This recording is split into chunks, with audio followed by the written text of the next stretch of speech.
السلام علیکم. Good to have you at Urdu audio books. حاضر خدمت ہے ام حریرہ کا ناول رب سے جڑنے کا سفر، ایپیسوڈ 1. آج فاطمہ کی کافی عرصے بعد اس سے ملاقات ہوئی تھی. وہ بہت حسرت اور رشک بھری نگاہوں سے قرۃ العین کی طرف دیکھ رہی تھی. قرۃ العین ایک معمولی صورت کی لڑکی تھی، مگر کوئی خاص کشش تھی اس کے چہرے پر، اس کی آنکھوں کے گرد حلقوں میں، جو اسے باقیوں سے ممتاز کرتی تھی. کتنی ہی دیر فاطمہ قرۃ العین کی باتیں ایسے ہی ساکت ہو کر سنتی رہی. تمہیں ایسے کیسے جواب مل جاتے ہیں قرۃ؟ وہ بہت حیرانی اور رشک کے ساتھ اس کی طرف کھسکتے ہوئے بولی تھی. فاطمہ، جب انسان اللہ کی طرف دل میں ہدایت کی تڑپ لے کر آتا ہے نا، اس کی کتاب کو تھام لیتا ہے، اس کی ایک ایک بات پر سچا یقین کر کے اطاعت کرتا جاتا ہے، پھر اس کی زندگی میں ایسے ہی معجزات روز رونما ہوتے ہیں. پھر وہ عرش پر مستوی رب اپنی آیات کے ذریعے اپنے اس بندے کو تسلیاں دیتا ہے، سکھاتا ہے، سمجھاتا ہے، سنبھالتا ہے. قرۃ العین محبت بھرے لہجے میں اسے بتا رہی تھی کہ آنکھوں میں نمی سی تیرنے لگی. فاطمہ کے رونگٹے گویا کھڑے ہو رہے تھے. اس کی باتوں کو سن کر اس کے جسم میں ایک لہر سی دوڑ گئی تھی. اسے ایک پل کے لیے ایسے لگا جیسے قرۃ العین کی آنکھوں کے گرد بنے حلقے اس کے رب سے محبت کی علامت تھے. ہاں، وہ بھی تو کبھی کسی انسان کی محبت میں ایسے ہی اپنی آنکھیں کالی کرتی رہی تھی، مگر اب ٹھوکر لگنے کے بعد اسے احساس ہوا تھا کہ دنیا کا ہر رشتہ فانی ہے، خصوصاً حرام تعلقات، جو انسان کے اندر کے سکون کو برباد کر دیتے ہیں، اسے اپنے آپ سے اور رب سے دور کر دیتے ہیں. مگر اب وہ سنبھلنا چاہتی تھی. قرۃ، میں ایسا کیا کروں کہ اللہ مجھ سے بھی ایسی ہی محبت کریں، میں بھی اس کی محبت محسوس کر کے آنسو بہاؤں، مجھے بھی وہ ہر لمحہ تھامیں اور اپنی آیات کے ذریعے جواب دیں. فاطمہ کے لہجے کی تڑپ اور آنکھوں کی نمی نے قرۃ العین کے ایمان میں مزید اضافہ کر دیا تھا. وہ دل ہی دل میں فاطمہ سے محبت محسوس کرنے لگی تھی. یہی تو تھی اللہ کی خاطر محبت، اس کی محبت پانے کی خاطر محبت. قرۃ العین مسکراتے ہوئے پیار بھرے لہجے میں اس کے ہاتھ کو تھامتے ہوئے کہنے لگی، فاطمہ، تمہیں پتہ ہے، یہ ہدایت واحد ایسی چیز ہے جس کے لیے جب تک تم تڑپ نہیں دکھاؤ گی وہ نہیں ملے گی. تم اللہ کے آگے سجدوں میں گڑ گڑاؤ کہ اللہ مجھے ہدایت دے دیں، مجھے اپنی محبت کے لیے چن لیں، اللہ کو دکھاؤ اپنی تڑپ. تمہیں پتہ ہے اللہ قرآن میں کیا کہتے ہیں؟ وہ ہدایت دیتا ہے اپنی طرف جو اس کی طرف رجوع کرے. تم رجوع تو کرو، وہ تو منتظر ہے تمہارا. تم ایک قدم بڑھاؤ گی وہ کتنے قدم تمہاری طرف آئے گا. وہ تو بندے کی توبہ کا انتظار کرتا رہتا ہے فاطمہ. وہ مالک ہے، ہم غلام. کیا دنیا کا کوئی مالک اپنے غلام سے ایسی محبت کرتا ہے جبکہ غلام اپنے ہی مالک کا دیا کھا کر اسی سے دغا کرے؟ یہ ہمارا رب ہے فاطمہ، وہ ہم جیسے بے وفا غلاموں کا بھی منتظر ہے، مگر قدم تمہیں ہی بڑھانا ہوگا. فاطمہ حیرت سے اس کی طرف دیکھنے لگی. اس نے واقعی کبھی نہیں سوچا تھا کہ اللہ، وہ تو اس کی غلام تھی، اس کے احسانات پر جی رہی تھی، مگر بدلے میں وہ کیا کر رہی تھی؟ نمازیں کیسی تھیں اس کی؟ کبھی دل کیا تو پڑھ لیں، نہ کیا تو چھوڑ دیں. سب سے ہلکا اس نے لیا ہی نماز کو تو تھا. نماز چھوڑنا اس کے لیے کتنا آسان تھا. خواہ بازار جانا ہو یا کسی کے گھر جانا ہو، کسی شادی پر جانا ہو، تھوڑی سی تھکاوٹ ہو، موڈ خراب ہو، پسندیدہ ڈرامے کی قسطوں میں محو، سب سے پہلے نماز ہی تو چھوڑنے کا خیال آتا تھا. آج اسے احساس ہو رہا تھا کہ کیوں ان سب حالات میں وہ کھانا پینا، سونا یا اچھے کپڑے پہننا نہیں چھوڑتی تھی. کیا واقعی اس کے نزدیک اس کے مالک کا یہی مقام تھا، سب سے کم؟ پھر اگر پڑھتی تھی بھی تو بس 2-4 ٹکریں مارتی تھی. کبھی سوچا بھی نہیں تھا کہ اللہ کے سامنے کھڑی ہو کر وہ پڑھ کیا رہی ہے. شرمندگی سے اس کا دل ڈوبتا جا رہا تھا.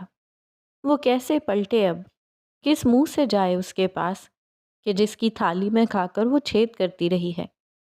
وہ اس جیسی نافرمان غلام سے کیسے محبت کر سکتا تھا؟ اس کے آنسو ٹپ ٹپ بہنے لگے تھے۔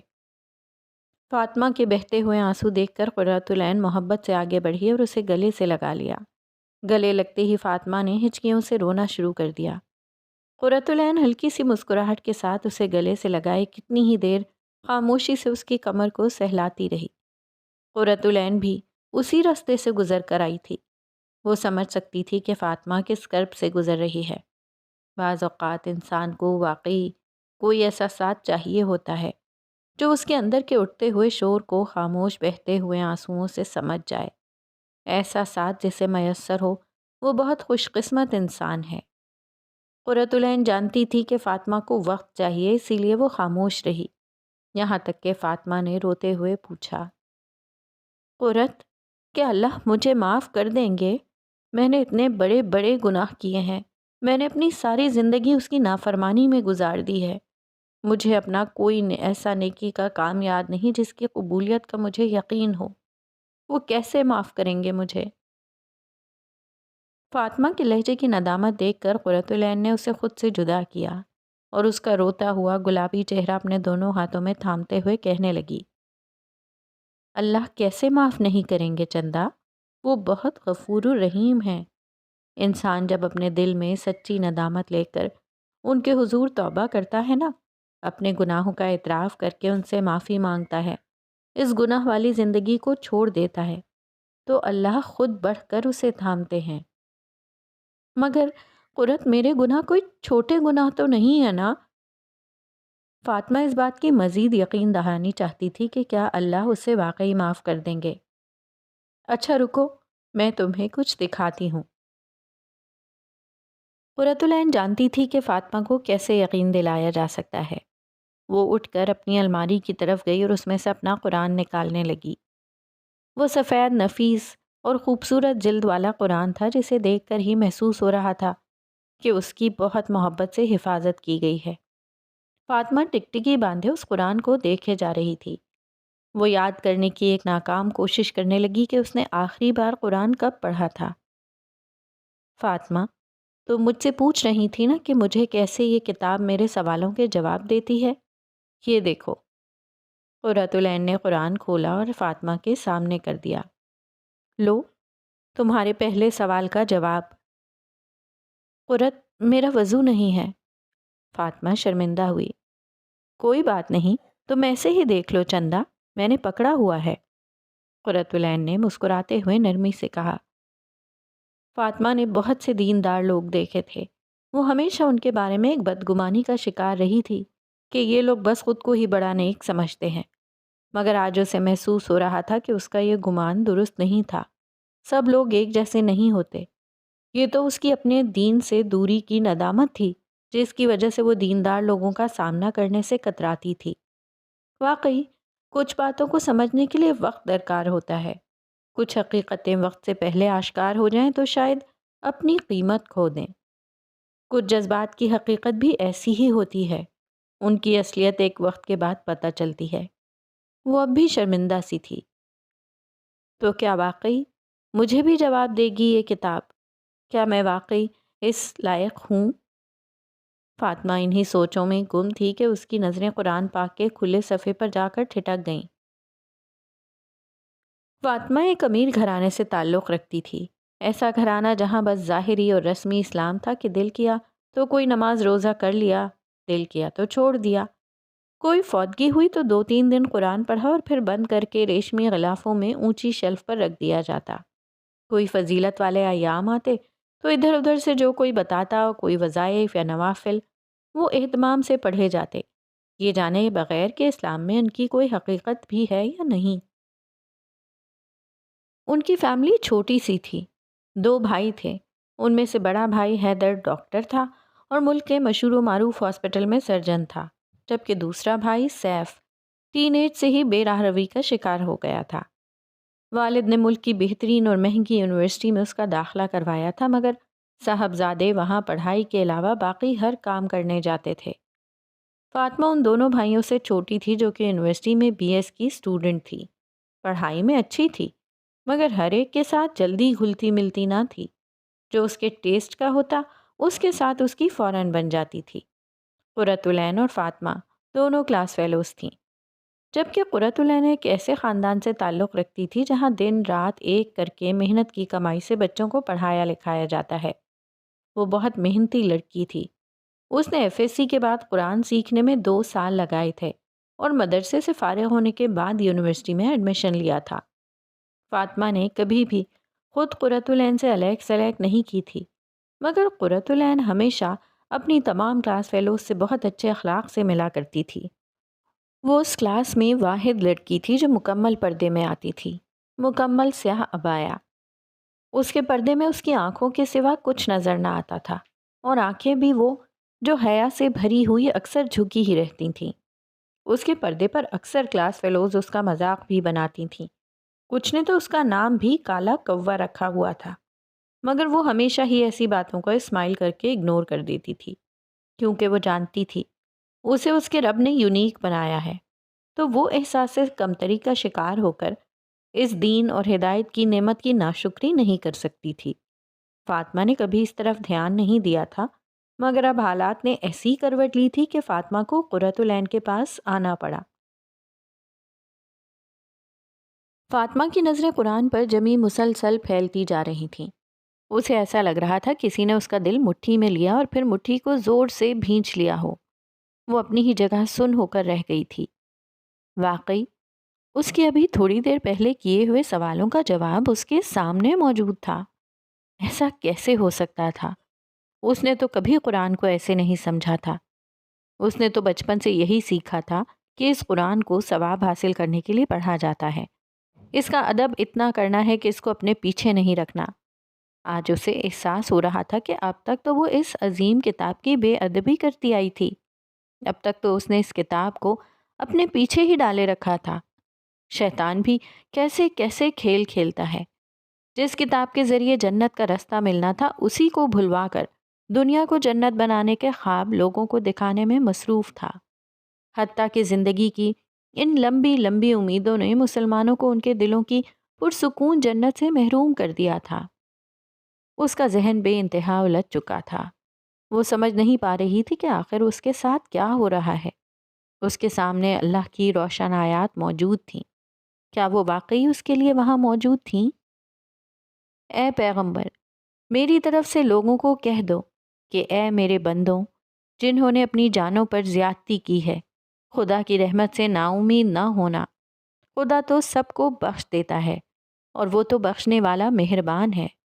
اپنے رب کی طرف رجوع کرو اور اس کے فرما بردار ہو جاؤ، اس سے پہلے کہ تم پر عذاب آ جائے، پھر تم کوئی مدد نہ کیے جاؤ گے۔ سورۃ الزمر آیت نمبر 53-54۔ وہ جیسے جیسے آیات کا ترجمہ پڑھتی جا رہی تھی اس کی دھڑکن تیز ہوتی جا رہی تھی، آنکھیں پھر سے ابلنا شروع ہو گئی تھیں، نرم گرم آنسو اس کے چمکتے گلابی چہرے پر بہنے لگے تھے۔ قرۃ، کیا واقعی اللہ نے مجھے جواب دیا ہے؟ اس کی آواز کی کپ کپاہٹ قرۃ العین بخوبی محسوس کر رہی تھی۔ بالکل فاطمہ، اگر اس نے تمہیں ایسے سنبھالنا نہ ہوتا تو سوچو کیوں تمہیں یہاں لے کر آئے؟ کیوں تم نے مجھ سے وہ سب کہا جو بہت لوگوں میں کہنے کی ہمت نہیں ہوتی؟ کیوں قرآن کی انہی آیات میں تمہارے جواب تھے؟ یہ اتفاق نہیں ہے فاطمہ، یہ سب اس پیارے رب کی پلاننگ ہے۔ فاطمہ کے چہرے کا رنگ فق ہو چکا تھا۔ اس نے کبھی اللہ کے بارے میں ایسا نہیں سوچا تھا، یا شاید کبھی اللہ کے بارے میں کچھ سوچا ہی نہ تھا۔ کیا یہ سب واقعی اس کی پلاننگ تھی؟ جن حالات سے وہ گزر کر یہاں تک آئی تھی، کیا چاہ رہے تھے اللہ اس سے؟ اسے اب اس سوال کا جواب چاہیے تھا۔ بہت کچھ تھا اس کے اندر جو کچے دھاگوں کی مانند الجھتا جا رہا تھا۔ وہ مزید وہاں رکنے کی پوزیشن میں نہ تھی۔ اب اسے یہاں سے جانا تھا، کسی ایسی جگہ جہاں بس وہ اپنے رب کے سامنے کھل کر رو سکے۔ تمہارا بہت بہت شکریہ قرۃ، تم نہیں جانتی آج تم نے مجھے کیا دیا ہے، میں تمہارا یہ احسان کبھی نہیں چکا پاؤں گی۔ فاطمہ نے کھڑے ہو کر آنسو صاف کرتے ہوئے کہا۔ قرۃ العین مسکراتے ہوئے اس کے گال کو تھپکی دیتے ہوئے پیار سے بولی، اے لڑکی، یہ سب تو تمہیں اللہ نے آج اس وقت اس جگہ دینا ہی تھا۔ مجھے تو بس اس نے ذریعہ بنایا ہے۔ الحمدللہ ہی کثیرہ، اللہ کا بے شمار احسان ہے ہم پر۔ یہ کیسی لڑکی تھی؟ کس دنیا کی تھی؟ کیسی عاجزی تھی اس میں؟ فاطمہ کو اسے دیکھ کر بے انتہا رشک آ رہا تھا۔ اس کے دل میں خواہش جاگی کہ مجھے بھی اللہ کی ایسی ہی پیاری بندی بننا ہے۔ یہ سوچتے ہوئے وہ بہتی آنکھوں سے مسکرا دی۔ اس کے بعد فاطمہ قرۃ العین سے اس کا نمبر لے کر اس کے گھر سے نکل آئی۔ فاطمہ کے جانے کے بعد قرۃ العین نے ہاتھوں میں پکڑے ہوئے قرآن کو سینے سے لگایا اور مسکراتے ہوئے اپنے کمرے کی کھلی کھڑکی کی طرف آئی۔ اس کے کمرے کی کھڑکی گھر کے پچھلی طرف خالی پلاٹ میں کھلتی تھی، جہاں اس نے گلی کے بچوں کے ساتھ مل کر صفائی کر کے چھوٹے چھوٹے پودے اگا رکھے تھے۔ ہلکی ہلکی گھاس بھی اگائی تھی۔ وہ صبح یونیورسٹی جانے سے پہلے وہاں مٹی کا پیالہ پانی سے بھر کر رکھ جاتی تھی، تاکہ سارا دن جو بھی پرندہ اور جانور اس میں سے پانی پیے اس کے لیے وہ صدقہ لکھا جاتا رہے۔ باہر بہت سہانا موسم تھا۔ مغرب کا وقت ہونے ہی والا تھا۔ تیز ٹھنڈی ہوا چل رہی تھی، جس کی وجہ سے درخت کی ٹہنیاں اوپر نیچے جھول رہی تھیں، گویا اپنے خالق کی تسبیح کر رہی ہوں۔ اسے فوراً وہ آیت یاد آئی جس میں اللہ نے فرمایا تھا، ساتوں آسمان اور زمین اور جو لوگ ان میں ہیں سب اسی کی تسبیح کرتے ہیں، اور مخلوقات میں سے کوئی چیز نہیں مگر اس کی تعریف کے ساتھ تسبیح کرتی ہے، لیکن تم ان کی تسبیح کو نہیں سمجھتے، بے شک وہ بردبار اور غفار ہے۔ سورۃ الاسراء آیت نمبر 44۔ اس عرش پر مستوی رب کا کلام حق تھا، سچ تھا، مگر بہت کم لوگ ہی تھے جو اس کے کلام سے ہدایت لیتے تھے۔ یہ آیت یاد آتے ہی اس نے زیر لب تسبیح کرنا شروع کر دی۔ پتوں کی سرسراہٹ، چڑیوں کی چہچہاہٹ اور غروب ہوتے ہوئے سورج سے سارا سما بہت خوبصورت لگ رہا تھا۔ کائنات کی ہر چیز کو دیکھ کر اسے اپنا رب یاد آتا تھا، اور وہ دل ہی دل میں اس کی بنائی ہر چھوٹی بڑی تخلیق کو سراہتی رہتی تھی۔ ابھی بھی وہاں کھڑے کھڑے وہ یہی کر رہی تھی، زرد ہوتے آسمان کی جانب مسکراتے ہوئے دیکھ رہی تھی، گویا آسمانوں کے پار کہیں کسی کو محسوس کر رہی ہو۔ اسے فاطمہ پر بے حد پیار آ رہا تھا۔ اسے ہمیشہ سے ان لوگوں سے بہت اپنائیت محسوس ہوتی تھی جو اپنے رب کی طرف پلٹ آتے ہیں۔ وہ اپنے رب سے محبت کرتی تھی، اس لیے اسے ہر اس انسان سے محبت تھی جو اس کے رب سے محبت کرتا تھا۔ فاطمہ بھی اس رستے پر قدم رکھ چکی تھی۔ اس کے دل سے فاطمہ کے لیے بہت دعائیں نکل رہی تھیں کہ اللہ اس کے دل کو اپنے لیے خاص کر دیں، اسے اپنی طرف کھینچ لائیں، اسے اپنے خاص بندوں میں شامل کر لیں۔ ابھی یہ سب سوچ ہی رہی تھی کہ دور پار سے اسے مغرب کی اذانیں سنائی دیں۔ وہ فوراً سے پلٹی تو اسے خیال آیا کہ اس کے ہاتھوں نے ابھی بھی قرآن کو بہت مضبوطی مگر محبت سے سینے سے لگایا ہوا تھا۔ وہ واپس رکھنے کے لیے الماری کی طرف بڑھ رہی تھی کہ اس نے چلتے چلتے ایسے ہی قرآن کھولا تو سامنے یہ آیت تھی، اور جب وہ لوگ اس کتاب کو سنتے ہیں جو پیغمبر محمد صلی اللہ علیہ وآلہ وسلم پر نازل ہوئی، تو تم دیکھتے ہو کہ ان کی آنکھوں سے آنسو جاری ہو جاتے ہیں، اس لیے کہ انہوں نے حق بات پہچان لی، اور وہ خدا کی جناب میں عرض کرتے ہیں کہ اے پروردگار، ہم ایمان لے آئے تو ہم کو ماننے والوں میں لکھ لے۔ سورۃ المائدہ آیت نمبر 83۔ اس کی دھڑکن فوراً سے تیز ہو گئی، قدم وہیں جم گئے اور آنکھیں نم ہو گئیں۔ انہی پرنم آنکھوں سے مسکرا کر اس روشن آیت پر ہاتھ پھیرتے ہوئے کہنے لگی، اوہ فاطمہ، تم کیا جانو تمہارا رب تمہارے ان بہتے آنسوؤں کی کتنی قدر کرنے والا ہے۔ فاطمہ شہر کے اس علاقے میں پہلی مرتبہ آئی تھی۔ یہ وہ علاقہ تھا جہاں مڈل کلاس فیملیز رہتی تھیں۔ ایک ہی دیوار کے ساتھ جڑے گھروں میں رہنے والے آپس میں بھی جڑ کر رہنا جانتے تھے۔ فاطمہ قرۃ العین کی والدہ سے ملنے کے بعد گھر سے نکل آئی تھی۔ گلی میں بچے آپس میں کھیل رہے تھے۔ اسی گلی کے کونے پر چاچا سلیم گاڑی میں اس کا انتظار کر رہے تھے۔ فاطمہ اپنے خیالوں میں گم چلے جا رہی تھی کہ اچانک آس پاس کھیلنے والے بچوں نے اسے سلام کیا۔ وہ حیرت سے متوجہ ہوئی۔ بچے سلام کرنے کے بعد دوبارہ سے کھیل میں مصروف ہو گئے تھے۔ اس نے بھی جواب دیا تو ایک بچی بھاگتی ہوئی اس کے پاس آئی۔ آپی آپی، آپ باجی کی دوست ہیں؟ وہ ننھی سی بچی پرجوش انداز میں پوچھ رہی تھی۔ باجی کون؟ فاطمہ نے نیچے جھکتے ہوئے پیار سے اس کا گال کھینچتے ہوئے کہا، اینی باجی، آپ ان کے گھر سے آ رہی ہیں نا؟ بچی نے قرۃ العین کے گھر کی طرف اشارہ کرتے ہوئے فاطمہ کو بتایا۔ اوہ، وہ باجی، جی جی میں ان کی دوست ہوں، فاطمہ نے مسکراتے ہوئے کہا۔ وہ سمجھ گئی تھی کہ یہ بچے قرۃ العین کے پاس قرآن پڑھتے ہیں، اسی لیے انہوں نے اسے سلام کیا تھا۔ اسے ہی نہیں بلکہ وہ ہر آنے جانے والے کو سلام کر رہے تھے، بالکل قرۃ العین کی طرح۔ یونیورسٹی میں وہ بھی ایسے ہی خود آگے بڑھ بڑھ کر سب کو سلام کرتی تھی۔ اس کے اسٹوڈنٹس بھی اسی کے جیسے تھے۔ بچی دوبارہ سے اپنے کھیل میں مصروف ہو چکی تھی۔ فاطمہ گلی سے نکل کر گاڑی میں آ کر بیٹھ گئی اور بیٹھتے ہی چاچا سلیم کو سلام کیا۔ چاچا سلیم ان کے خاندان کے بہت پرانے ڈرائیور تھے۔ ان کی پوری فیملی فاطمہ کے گھر میں سرونٹ کوارٹرز میں رہتی تھی اور ان کے گھر کا سارا کام کاج کرتی تھی۔ وعلیکم السلام فاطمہ بیٹی۔ چاچا سلیم حیرت سے فاطمہ کو جواب دیتے ہوئے اس کی طرف دیکھ رہے تھے، کیونکہ اس کا ایسے سلام کرنا ان کے لیے بالکل نیا تھا۔ خیریت سے اس جگہ آئی ہو بیٹی؟ پہلے تو کبھی نہیں آئی۔ جی چاچا، بس یہاں ایک دوست رہتی ہے، اس سے ملنے آئی تھی۔ فاطمہ یہ کہہ کر قرۃ العین کا کاغذ پر لکھا ہوا نمبر اپنے موبائل میں سیو کرنے لگی۔ چاچا سلیم گاڑی گلیوں میں سے نکال کر مین روڈ پر لے آئے۔ دور دور سے مغرب کی اذانوں کی آوازیں آ رہی تھیں۔ دیکھو فاطمہ، میں تمہیں دوبارہ کہہ رہی ہوں، تم اس کے بارے میں سوچنا چھوڑ دو۔ وہ بندہ صرف ٹائم پاس کر رہا ہے، تمہیں حقیقت کیوں نہیں نظر آتی؟ علینا اس بار کچھ غصے میں آ گئی تھی۔ آنا بھی چاہیے تھا۔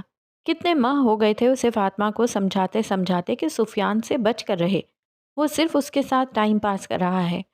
علینا کوئی خاص مذہبی خاندان سے تعلق نہیں رکھتی تھی، مگر اس کا کردار بہت مضبوط تھا۔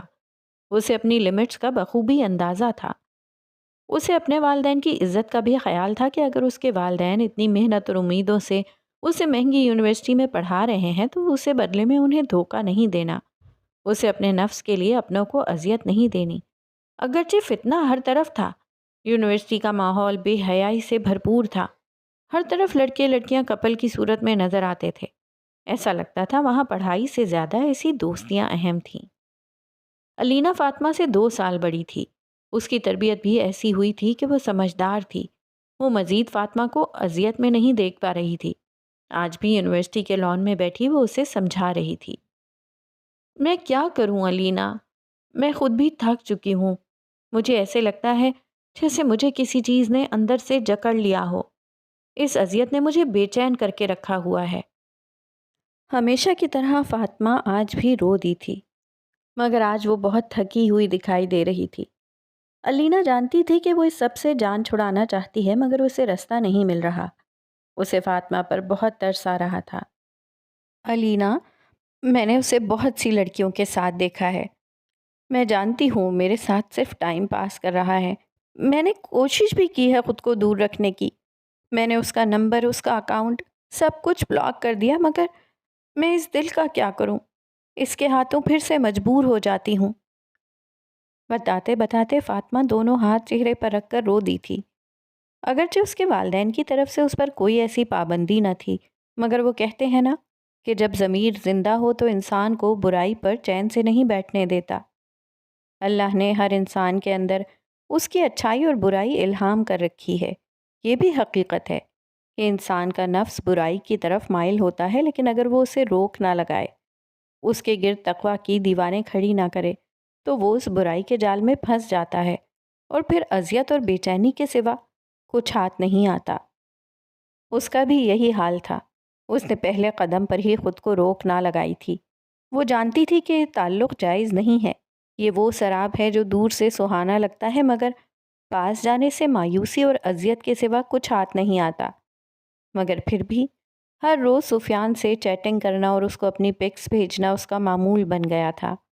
سفیان کی طرف سے ملنے والے کامنٹس اور تعریفیں اس کے نفس کو مزید موٹا کر دیتی تھیں۔ شب و روز اس کے ایسے ہی گزر رہے تھے کہ اس کا دماغ اسی کے خیالوں میں جکڑا رہتا تھا۔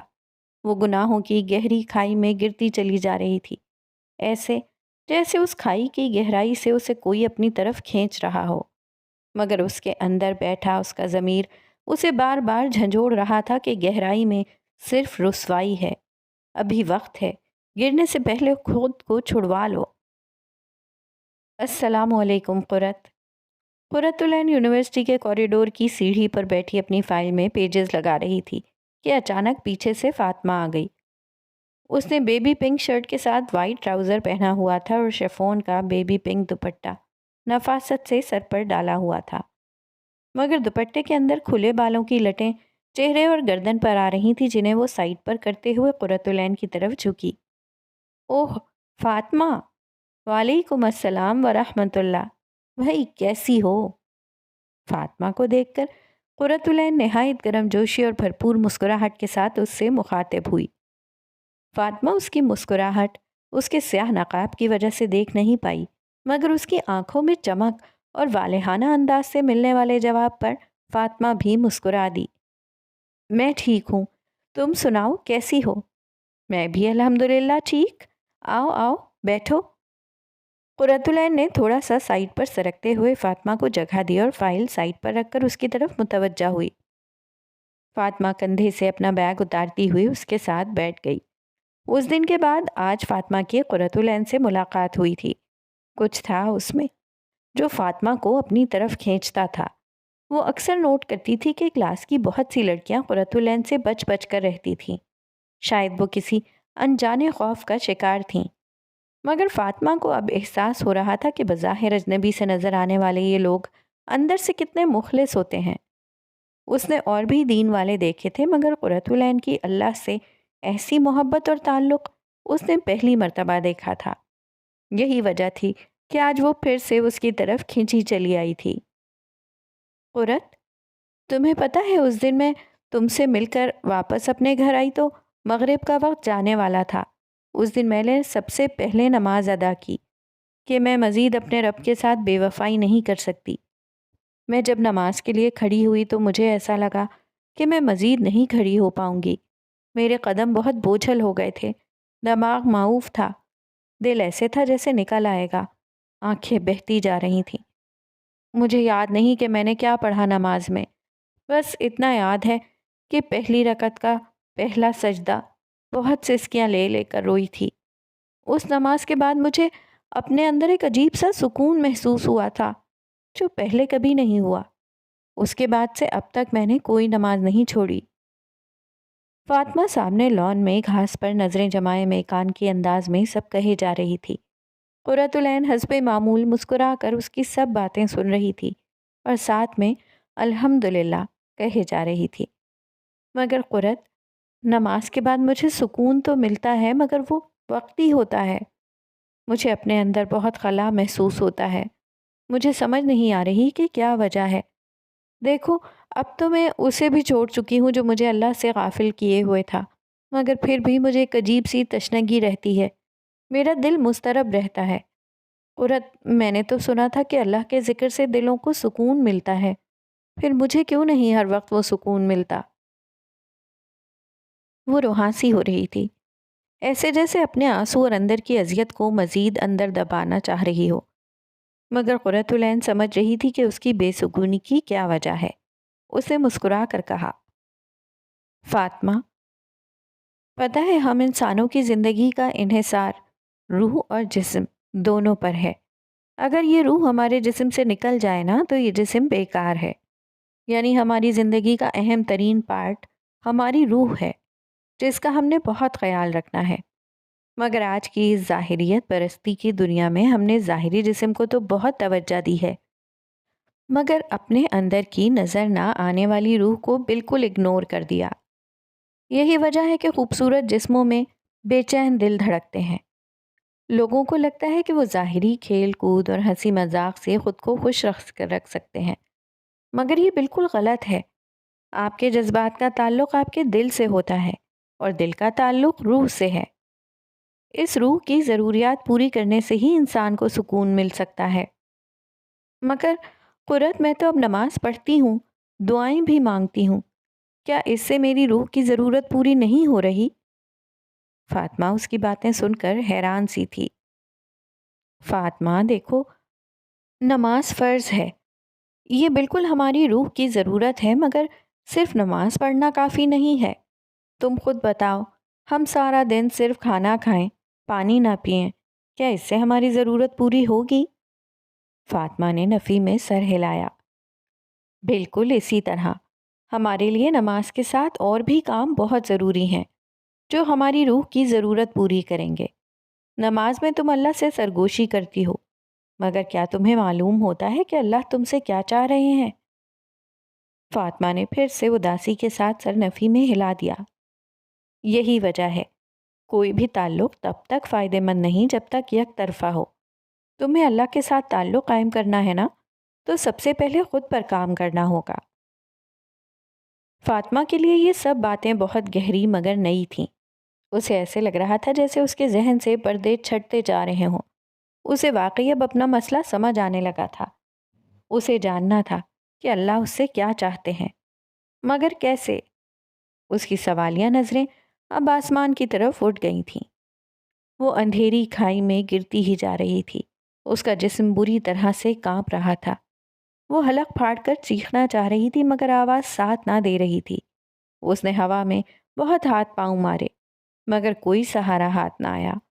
وہ کتنی دیر سے ایسے تیزی سے سر کے بل نیچے کی طرف آ رہی تھی۔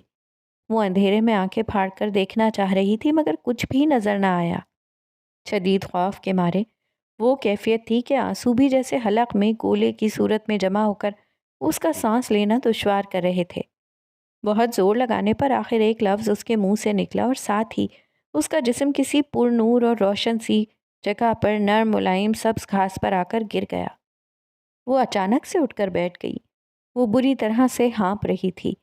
سردی کے موسم میں پورا جسم پسینے سے شرابور تھا۔ اس نے اپنے ماتھے پر ہاتھ پھیرا اور انگلیوں پر لگا پسینہ دیکھنے لگی۔ اتنے میں اس کے کمرے کا دروازہ دھڑام سے کھلا۔ فاطمہ، تم ٹھیک ہو بیٹا؟ مسز ریان گھبرائی ہوئی آگے بڑھ کر اس کو ساتھ لگاتے ہوئے پوچھنے لگیں۔ جی ماما، بس وہ شاید خواب دیکھا تو ڈر گئی تھی۔ فاطمہ اپنی یادداشت پر زور دینے کی کوشش کر رہی تھی کہ اس نے کیا دیکھا تھا۔ اس کا سانس ابھی تک بحال نہیں ہوا تھا۔ میں تو کچن میں پانی لینے کے لیے آئی کہ تمہاری یوں آواز سن کر گھبرا گئی اور یہاں آ گئی۔ ماما، میری کوئی آواز بھی آئی تھی کیا؟ فاطمہ بھویں سکیڑے حیران و پریشان اپنی ماما کی طرف دیکھ رہی تھیں۔ ہاں بیٹا، مجھے واضح تو سنائی نہیں دیا کہ تم نے کیا کہا مگر تم بہت چیخ کر بولی تھیں۔ تم ٹھیک ہو نا؟ مسز ریان پریشانی سے اس کے چہرے کو غور سے دیکھتی ہوئی بولیں۔ فاطمہ نے اس بات میں سر ہلایا اور اپنی انگلیوں پر لگے پسینے کو صاف کرنے لگی۔ اس کا دل پہلے ہی تیزی سے دھڑک رہا تھا اور اب اس کی ماما نے اسے مزید الجھا دیا تھا۔ یہ کیا ہو رہا تھا اس کے ساتھ؟ ہیلو فاطمہ، کدھر ہو یار؟ موبائل کی بیپ ہوئی۔ یہ سفیان کا میسج تھا جو اسکرین پر چمک رہا تھا۔ اس نے موبائل اٹھا کر دیکھا۔ دل زور زور سے دھڑکنا شروع ہو گیا۔ موبائل سائڈ پر رکھ کر وہ پھر سے کتاب کی طرف دیکھنے لگی۔ رات کے 8 بجے کا ٹائم تھا۔ اس کے ریشمی بال کمر پر بکھرے ہوئے تھے۔ وہ بیڈ پر کتابیں پھیلائے پڑھنے کی ناکام کوشش کر رہی تھی۔ ساتھ میں پڑا کافی کا مگ ٹھنڈا ہو چکا تھا مگر وہ فوکس نہیں کر پا رہی تھی۔ اس نے کتاب بند کی اور اپنا سر بیڈ کے ایک راؤنڈ کے ساتھ لگا کر آنکھیں بند کر لیں۔ دوبارہ سے بیپ ہوئی۔ اس کے آنسو بہنا شروع ہو گئے۔ آخری بار بات کر لو، اسے آرام سے کہہ دو کہ آج کے بعد وہ تمہیں کوئی میسج نہ کرے، وہ پریشان ہو رہا ہوگا۔ کسی نے اندر سرگوشی کی۔ اس نے آنکھیں کھولیں، ہاتھ موبائل کی طرف بڑھایا۔ فاطمہ، تم نے تو خود سے وعدہ کیا تھا کہ تم اس سے اب کبھی بات نہیں کرو گی۔ ایک اور آواز اندر سے آئی۔ اس کا بڑھتا ہوا ہاتھ پھر سے رک گیا۔ دوبارہ بیپ ہوئی۔ فاطمہ، وہ تمہاری بہت کیئر کرتا ہے۔ تم نے اگر اسے ایسے چھوڑ دیا تو وہ خود کو کچھ کر لے گا۔ کیا تم سے یہ برداشت ہو جائے گا؟ کیا تم خوش رہ لو گی اس کے بغیر؟ کیا تم سکون سے رہ لو گی اگر کوئی تمہاری وجہ سے اذیت میں ہو؟ کسی نے دوبارہ اس کے اندر سرگوشی کی۔ اس کے حلق میں کچھ اٹک سا گیا تھا۔ آنکھیں مزید گرم ہو گئیں۔ اس سرگوشی کے بعد اس نے آگے بڑھ کر موبائل اٹھا لیا۔ فاطمہ، یہ ٹھیک نہیں ہے، ایسا مت کرو، یہ تعلق جائز نہیں ہے۔ فاطمہ اب رپلائی کرنے کے لیے ٹائپ کر رہی تھی۔ فاطمہ، رک جاؤ، اپنا وعدہ مت بھولو۔ وہ کچھ نہیں ہے تمہارا، تم اس تعلق کا انجام بھی جانتی ہو، محض اضطراب ہے، مت کرو ایسا۔ اندر سے آنے والی آواز پہلے کی نسبت دھیمی ہو گئی تھی۔ رپلائی سینڈ ہو چکا تھا۔ پاس ہی موجود وہ قبیح شکل کی مخلوق قہقہا لگا کر ہنسی تھی۔ پھر سے نفس جیت چکا تھا، وہ اپنا وعدہ توڑ چکی تھی۔ اندر کچھ تھا جو یکدم اداس ہو گیا تھا۔ وہ پھر سے شیطان کو خوش اور رحمان کو ناراض کر بیٹھی تھی۔ اس کا دل بہت تیزی سے دھڑک رہا تھا۔ بات ختم ہو چکی تھی۔ ہمیشہ کی طرح نفس کی شہوت اور ہوس غالب آ گئی تھی۔ کیا یہ محبت تھی؟ فاطمہ نے موبائل رکھ کر خود سے پوچھا۔ کیا واقعی اسے محبت کہتے ہیں، جو انسان کو وقتی لذت دے کر پھر سے بے چین کر دیتی ہے، جس کا انجام اندیکھا ہے؟ وہ ہمیشہ اس رشتے کا انجام سوچ کر خوفزدہ ہو جاتی تھی۔ کیا وصال ممکن تھا؟ کیا اس کے ارد گرد پھیلے ہزاروں افیئرز کی طرح اس کے اس رشتے میں بھی بس جدائی یا دھوکہ تھا؟ ایک عجیب سی گھٹن نے اسے گھیر لیا تھا۔ کہیں دور سے عشاء کی اذان کی آواز آنے لگی۔ اس نے ٹائم دیکھا تو 9 بج چکے تھے۔ یعنی وہ پورا 1 گھنٹہ سفیان سے چیٹ کرتی رہی، اسے احساس ہی نہیں ہوا تھا۔ ہوتا بھی کیسے؟ نفس کی خواہشات پوری کرتے کرتے انسان کو لمحات تو کیا گھنٹوں کے ضیاء کی بھی خبر نہیں ہوتی۔ احساس ضیاء تو دور کی بات ہے۔ اس نے اذان کو اگنور کر کے دوبارہ موبائل اٹھایا اور واٹس ایپ آن کیا۔ کسی کا کوئی میسج نہیں تھا۔ سٹیٹس کا نوٹیفیکیشن دیکھ کر وہ اپنے کانٹیکٹس کے سٹیٹس سین کرنے لگی۔ یکایک قرۃ العین کا سٹیٹس سامنے آیا جو ابھی 17 منٹ پہلے ہی اپلوڈ کیا گیا تھا۔ قال اللہ تعالی، اور ہم نے ان میں سے اکثر لوگوں کو عہد کا پابند نہیں پایا، اور ہم نے ان میں سے اکثر لوگوں کو نافرمان ہی پایا۔ سورۃ الاعراف آیت نمبر 102۔ اس کا یہ سٹیٹس دیکھ کر فاطمہ کا دل جیسے ایک لمحے کے لیے بند ہو گیا۔ اس کے ہاتھ کانپنے لگے۔ قرۃ العین اکثر اپنے سٹیٹس پر آیات یا احادیث لگا دیا کرتی تھی۔ فاطمہ اکثر اگنور کر جاتی یا سرسری سا پڑھ کر گزر جاتی تھی، مگر آج وہ اس آیت کو اگنور نہیں کر پائی۔ اسے ایسے لگا جیسے کسی نے بہت زور سے اسے جھنجھوڑ کر رکھ دیا ہو۔ دل کی بے چین دھڑکن نے آنکھوں کو پھر سے گرم کر دیا۔ وہ اکثر قرۃ العین کی باتوں پر حیران ہوتی تھی کہ اسے قرآن سے کیسے جواب مل جاتے ہیں۔ کچھ دن پہلے جب وہ قرۃ العین کے گھر گئی تھی تو اسے بھی ایک جواب ملا تھا۔ اس کے بعد اس نے پکا ارادہ کیا تھا کہ اب وہ دوبارہ اس گناہ میں ملوث نہیں ہوگی، مگر آج وہ پھر سے اپنے نفس کے ہاتھوں ہار بیٹھی تھی۔ ہم نے ان میں سے اکثر کو نافرمان ہی پایا۔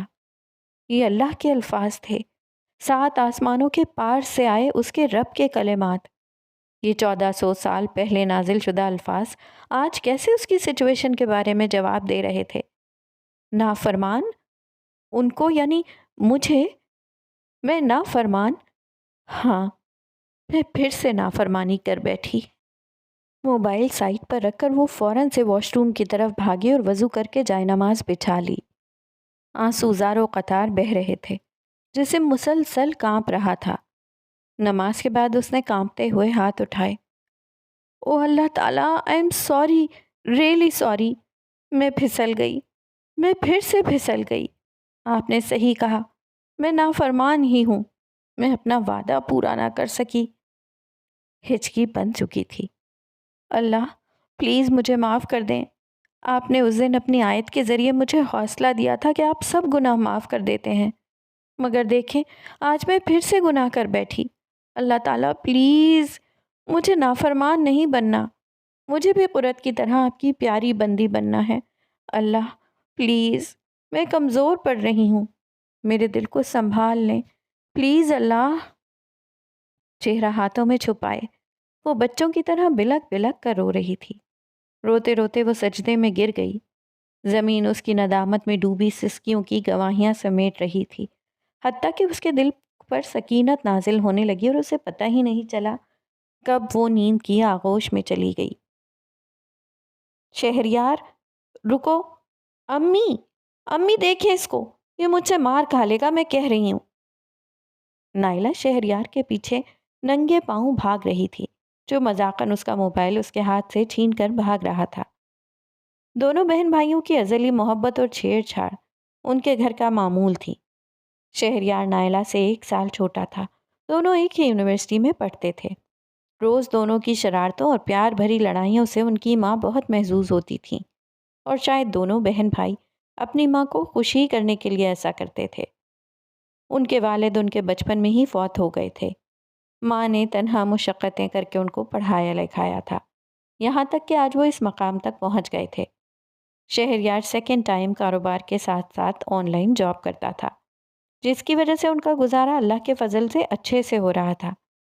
امی، یہ ہمیشہ ہی ایسے کرتا ہے، میں جب بھی موبائل یوز کر رہی ہوتی ہوں یہ چھین کر لے جاتا ہے، میں نے تو کبھی اس کے ساتھ ایسا نہیں کیا۔